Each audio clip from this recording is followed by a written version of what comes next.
har lige skiftet mit manometer fra gammeldags til sådan en digital, jeg ved ikke om det hedder en Crazy Digi 2. Og den gamle fungerer jo, som de gamle gør, at når du lige giver det noget lys, så lyser de selv op efterfølgende. Det er altid.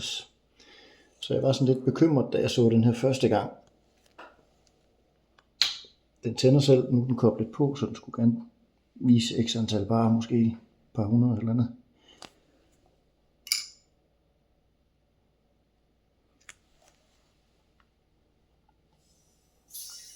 Så er der tryk på.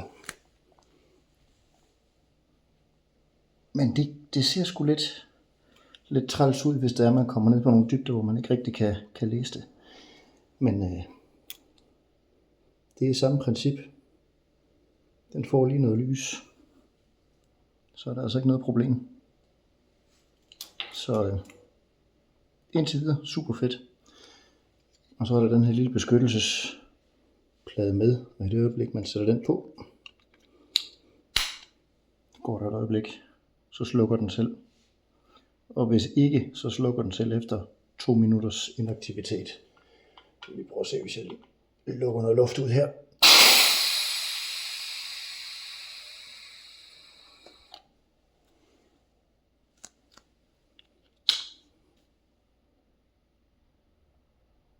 Så er den færdig.